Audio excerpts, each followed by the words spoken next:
Hello students, good afternoon everyone. I Parneet welcome you to text book super coaching. आप जानते हैं कि अब आपका एमटीएस का एग्जाम आने वाला है और एमटीएस एक ऐसा एग्जाम है जिसमें ज्यादा से ज्यादा मतलब बहुत सारे स्टूडेंट्स अप्लाई करते हैं। सबसे ज्यादा स्टूडेंट्स एमटीएस में ही अप्लाई करते हैं क्योंकि ये एक ऐसा जॉब है, मतलब एक इजी एग्जाम है। 10th लेवल का एग्जाम है, तो अगर आपने 10th एग्जाम क्वालिफाई किया हुआ है, आप 12th के हैं, ग्रेजुएशन, हर बच्चा इस एग्जाम को ट्राई जरूर करता है।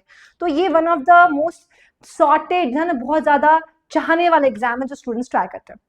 तो इसको करना कैसे है, हमारे पास बहुत ज्यादा टाइम भी नहीं है। आप देख रहे हैं अक्टूबर में है, नवंबर दिसंबर में आपका एग्जाम होगा। तो अब हमें क्या करना चाहिए कि हम मैक्सिमम प्रोडक्टिविटी, मैक्सिमम एक्यूरेसी के साथ अच्छा परफॉर्म करें और आपका इसमें से पक्का पक्का एक आपकी जॉब निकल जाए, आपकी एक वैकेंसी आ। ठीक है, तो आज मैं आपसे डिस्कस करूंगी स्ट्रैटेजी बेस में। इंग्लिश पढ़ाती हूँ तो मैं आपको इंग्लिश पे डिस्कशन करूंगी कि इंग्लिश में क्या करना है। अब देखो, इंग्लिश की इंपॉर्टेंस यहाँ पे काफी ज्यादा है। क्यों? क्योंकि इंग्लिश में नेगेटिव मार्किंग है। आपके मैथ्स में नेगेटिव मार्किंग नहीं है, मगर इंग्लिश में आपकी नेगेटिव मार्किंग है ना। तो आपके लिए ये बहुत ज्यादा चैलेंजिंग हो जाता है। चैलेंजिंग कि भाई एक गलती हुई, एक नंबर कट जाएंगे। तो एक एक नंबर बचाने के लिए हमें बहुत ज्यादा मेहनत करनी पड़ेगी, है ना। आपकी परफॉर्मेंस, आपका इंग्लिश, आपका जो पूरा पेपर है वो डिपेंड करता है इंग्लिश में भी। तो अगर हम इंग्लिश को देखें, एमटीएस के पेपर पैटर्न को समझे, तो इंग्लिश की अगर मैं, मेरा पूरा फोकस आज इंग्लिश में ही रहेगा। तो आपके 25 क्वेश्चंस आएंगे 3 नंबर के और 75 मार्क्स का आपका इंग्लिश सेक्शन होगा। माइनस मार्किंग, नेगेटिव मार्किंग जो है वो -1, तो 1 नंबर कट जाएगा अगर आपने एक क्वेश्चन गलत किया। तो आपको बहुत ज्यादा सतर्कता से इस सेक्शन को करना है। जनरली क्या होता है, सबसे ज्यादा मिस्टेक्स इंग्लिश में होती है। आपने देखा होगा सबसे ज्यादा मिस्टेक्स इंग्लिश में होती है। तो इसमें से मार्क्स बचाना एक चैलेंजिंग टास्क होगा। अब अगर मैं इंग्लिश को डिवाइड करूं तो इंग्लिश के 3 सेक्शंस आते हैं, ग्रामर, एक वोकैब और एक कॉम्प्रिहेंशन। ठीक है, तो हम समझते हैं कि कैसे हमें ग्रामर, वोकैब, कॉम्प्रिहेंशन को लेके चलना। तो आपका पहला ग्रामर, अगर मैं इसको ग्रामर को वोकैब के साथ ही एक बार बताऊं, एक बात मैं आपको ये जरूर कहूंगी, ठीक है, एक बात मैं आपको जरूर कहूंगी कि जनरली हमारी आदत क्या होती है, हम सेक्शन वाइज कवर करने की कोशिश करते हैं। हमारी बचपन से आदत है कि पहले ये सेक्शन कवर कर लेते फिर इसमें। मगर इंग्लिश में ग्रामर और वोकैबलरी अलग अलग नहीं हो सकते। क्या पहले ग्रामर कवर करेंगे फिर आप वोकैब कवर करेंगे, वो आपके लिए बहुत ज्यादा हार्मफुल हो जाएगा। आपको यहाँ पे क्या करना है गाइस, आपको पहले ग्रामर कवर करेंगे ये गलत है, पहले वोकैब कवर करेंगे ये गलत है। तो आपको क्या करना है, आपको दोनों को साथ में लेके चलना। पहला पहला काम आपको यह है कि ग्रामर और वोकैबलरी साथ में डेली आप एक तो अपनी क्षमता समझ लें कि भाई मुझे कितने, एक टारगेट बना ले कि मुझे दिन में मान लो 20-25 सिनोनिम एंटोनिम करने हैं, मुझे 20-25 इडियम्स करने हैं, मुझे 20-25 वन वर्ड करें। आप अपने अपने हिसाब से टारगेट बना लीजिए। बट मैं सजेस्ट करूंगी कि 15 से 20 आप सिनोनिम एंटोनिम करें। 15 से 20 सिनोनिम एंटोनिम का मतलब एक वर्ड नहीं, एक वर्ड के कितने सिनोनिम, एक वर्ड के कितने एंटोनिम्स। मैंने आपको एक वोकैब की वीडियो दी हुई है, मैंने 10 मिनट्स वोकैब शो करवाया हुआ, आप उसको जाके फॉलो कीजिए। वहां पे मैं आपको 10 मिनट में कवर करा रही हूँ, है ना। फिर आप एटलीस्ट 20, 30, 25 टू 25 ईडियम्स अगर कर रहे थे, ईडियम्स जल्दी हो जाते हैं। और 20 से 25 अगर आप वन वर्ड सब्स्टिट्यूशन, ये डेली का टारगेट बना के चलो, क्योंकि वोकैब कोई बहुत छोटी चीज नहीं है, काफी वास्ट है। 2 दिन में खबर नहीं होगा आपके पास। देखो, मैं मानती हूँ आपको लगता है कि बहुत ज्यादा करना है, बहुत ज्यादा करना है, मगर बहुत इतना भी नहीं करना कि कुछ भी ना हो। आप लोगों ने बहुत ऐसी भारी भरकम बुक ले रखी जिसमें 13,000, 15,000, 20,000 वोकैब नहीं। आपको पहले आप मान के चलो कि मुझे प्रीवियस ईयर के हिसाब से इंपॉर्टेंट 3 से 4,000 वोकैब करने, 3 से 4,000 मैक्सिमम। इतना आपको एकदम बोलते हैं ना, कंठस्थ ऑन योर टिप्स होना चाहिए, अच्छे से हो जाए आपको कि इस पे कोई भी क्वेश्चन आएगा मेरा गलत नहीं होगा। तो आपको वोकैब 3 to 4,000 वोकैबलरी करनी, पहले इतना टारगेट करना है, इतना हो जाए फिर अब चले 5,000, 6,000, 7,000। बट आप लोग 13,000 टारगेट कर लेते हैं, 1,000 भी नहीं होता, which is not good.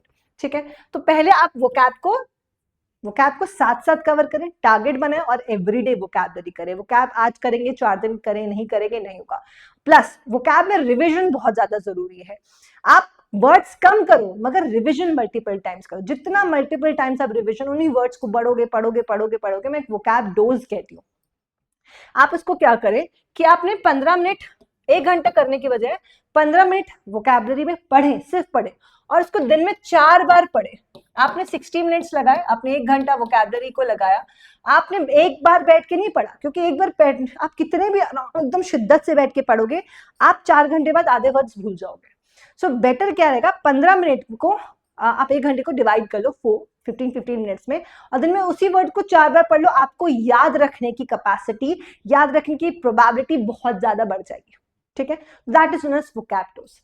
Grammar, अब मैं जानती हूँ कि आप लोग सोचेंगे रूल्स पे डायरेक्ट जंप करते हैं, बट मेरे हिसाब से वो सजेशन नहीं है, क्योंकि आपको पता है आपको डिस्क्रिप्टिव्स भी लिखने होते हैं, तो आपको इंग्लिश की जरूरत है।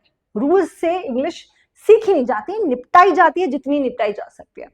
तो मेरे हिसाब से आपको पहले कॉन्सेप्ट्स हर चैप्टर के स्टडी करने चाहिए, बिल्कुल थोड़ा समझना चाहिए, और हर चैप्टर वाइज पहले प्रैक्टिस करो।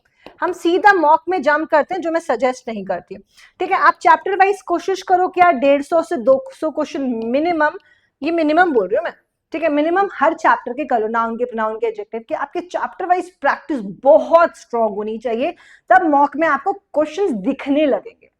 नहीं तो आपने चैप्टर बहुत अच्छे से पढ़ लिया, मगर आपने चैप्टर वाइज प्रैक्टिस नहीं की, मॉक में आप नहीं फाइंड आउट कर पाओगे, आप मतलब रिकॉग्नाइज नहीं कर पाओगे कि एरर कहाँ है, फिलिंग द ब्लैंक्स में क्या होगा, पार्ट ऑफ स्पीच कौन सी होनी चाहिए, सेंटेंस इंप्रूवमेंट। तो ये सारे क्वेश्चन, जैसे आपको पता है ग्रामर में क्वेश्चन आएंगे स्पॉटिंग एरर्स के, सेंटेंस इंप्रूवमेंट के, फिल इन द ब्लैंक्स आपके आएंगे, क्लोज टेस्ट में ग्रामर बेस्ड क्वेश्चन आएंगे, वोकैब बेस्ड क्वेश्चन आएंगे।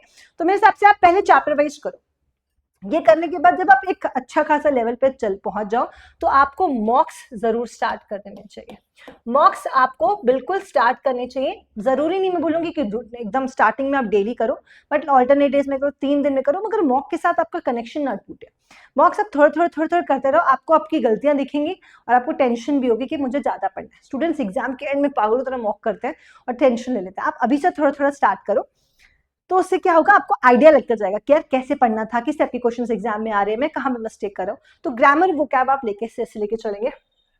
ठीक है, कॉम्प्रीहेंशन की अगर मैं बात करूंगा, इस कॉम्प्रीहेंशन पे मैं एक चीज का ध्यान रखिएगा। कॉम्प्रीहेंशन में ये भी चीज, अगेन कोई भी चीज एकदम से नहीं होगी। रीडिंग पे थोड़ा काम कीजिए। आप बोलेंगे, देखो आपके पास 2 ऑप्शन है, या तो आप डेली कुछ ना कुछ रीडिंग करो, और एक आधा आरसी, जब आप लोग एक आधा क्लोज टेस्ट है ना, एक आधा क्लोज टेस्ट, एक आधा आरसी पैराजम्बल कुछ होए तो वो कर लो, है ना। बट अगर आपको एक्चुअल में ज्यादा अच्छे से करना है, तो मेरे हिसाब से आप कोशिश करो कि डेली 2 क्लोज टेस्ट कर लो। सेक्शनल प्रैक्टिस स्टार्टिंग में करो कि डेली 2-3 आप अपने टारगेट बना लो कि मेरे को आज 2-3 बैठ के क्लोज टेस्ट करने हैं, 2-3 आरसी सॉल्व करने हैं, कुछ आपके पैराजम्बल्स करने हैं, कुछ एक्टिव पैसिव नरेशन वाले क्वेश्चंस, वो तो पढ़ने के बाद ही होंगे, वो पहले तो नहीं होने वाले, पहले आप सिलेबस पढ़ोगे। ठीक है, तो ये टॉपिक आपको पहले से स्टार्ट, क्योंकि इंटरलिंक किसी से नहीं है, कहीं से भी कुछ भी आ सकता है। तो आरसी और क्लोज टेस्ट की प्रैक्टिस आप अगर मतलब स्टार्टिंग में ही अगर आपने एक दो डेली करना चालू किया, तो आप ना उस लेवल पे पहुंच जाएंगे। तो इंग्लिश में एक ऐसी चीज है, इंग्लिश में आप कोई भी चीज छोड़ के बाद में नहीं कर सकते। इंग्लिश में आपको ग्रामर, वोकैब, कॉम्प्रीहेंशन, ये 3 पहिए हैं, ये तीनों को साथ में रन करना पड़ेगा। अगर इसको आगे पीछे करेंगे तो आपका अलाइनमेंट जो है गड़बड़ होगा और दिक्कत आएगी। तो यही स्ट्रैटेजी है कि आप तीनों को इक्वली दीजिए। कॉम्प्रीहेंशन बहुत ज्यादा सेक्शन नहीं आता, तो आप उसमें से एक दो भी करोगे स्टार्टिंग में तो काम बन जाएगा। वोकैब और ग्रामर का बहुत ज्यादा बोलबाला है, मान के चलो। तो आप इसको अभी से, जो मैंने आपको स्ट्रैटेजी बताई है, कैसे ग्रामर करना है, कैसे वोकैबुलरी करनी है, इसको साथ साथ में लेके चलिए। ठीक है, बाकी अगर आप चाहते हैं कि इन सारा प्रॉब्लम का मैं सॉर्ट कर दूं, इस सारी प्रॉब्लम को मैं सॉर्ट कर दूं, आपको हेल्प कर दूं, तो आप सीधा सीधा टेक्स्ट बुक के बैचेस ले सकते हो। बैचेस नहीं, आपको सुपर पास लेना है। आपको बार बार मैम बैचेस नहीं सेल करना चाहती, ऑब्वियसली आप बार बार कितनी बार बैचेस खरीदोगे, तो आप लोग सुपर पास ले लीजिए, जिसमें आपको 1.5 लाख मॉक टेस्ट मिल जाएंगे, सेक्शनल पैक 10,000, आपको 1.5 लाख मॉक टेस्ट है, बहुत सारे प्रैक्टिस क्वेश्चन, स्टडी नोट्स भी आपको मिल रहे हैं, नोट्स बनाने की जरूरत नहीं पड़ेगी। ठीक है, आपको अनलिमिटेड डाउट सॉल्विंग हेल्प मिल जाएगी, आपको 350 एग्जाम्स कवर होंगे, सबसे इंपॉर्टेंट। मतलब आप यहाँ पे सिर्फ एमटीएस की बैच नहीं ले रहे हो, आप कंप्लीट गवर्नमेंट एग्जाम्स की एक पैक ले रहे हो, जिसमें आपके एसएससी एग्जाम्स, रेलवे एग्जाम्स, आपके स्टेट के एग्जाम्स, एजे के एग्जाम्स, आपके बैंकिंग के एग्जाम्स, आपके सारे बैंकिंग के एग्जाम्स कवर होंगे। फिर आपके यहाँ पे जितने भी टीचिंग के एग्जाम्स आते हैं वो भी काफी लो लेवल वाले भी आते हैं, वो भी आप ट्राई कर सकते हो। तो हर एग्जाम की बैचेस 350 एग्जाम्स कवर हो जाएंगे। प्राइस बहुत ज्यादा नहीं है, आपको टेंशन ना हो, प्राइस बहुत कम है। ट्रायल पैक लेना है, ट्रायल पैक ले लो, 5 रुपीज का आपको ट्रायल पैक मिल जाएगा। 329 में आपको 3 मंथ्स का मिल जाएगा, तो आप 3 मंथ्स का ले सकते हैं। आपको 100 रुपए से भी के आसपास पड़ेगा। अगर सबसे बेस्ट होता है 12 मंथ्स का, सबसे बेस्ट है 12 मंथ्स का, ये जरूर ले लेना। आपको कुछ 1099 पे करना पड़ेगा। कैसे? कोड PARE लगा के, परी कोड जरूर लगाइएगा, आपको ये कोड याद रहेगा, भूलोगे नहीं, कॉम्प्लिकेटेड नहीं है, परी PARE परी, ठीक है। तो ये कोड लगा लीजिएगा, 1099 में आपको 12 मंथ्स का मिल जाएगा। और अगर आप बिगिनर हैं, बिल्कुल आपने प्रिपरेशन नहीं किए, तो 18 मंथ्स का आपको 6 महीने का और मिल जाएगा। कितने में? 1399 रुपीज में। सो गो फॉर इट गाइस, अपनी प्रिपरेशन को बूस्ट कीजिए।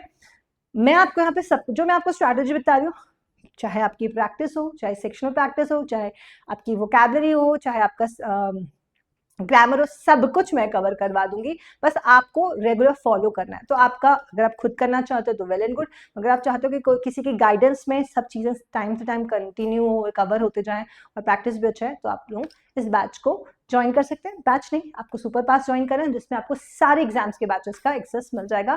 फिर आपकी चॉइस, आप CGL दो, CHSL दो, MTS दो, जो भी एग्जाम्स, बैंकिंग जाओ, रेलवे जाओ, वह।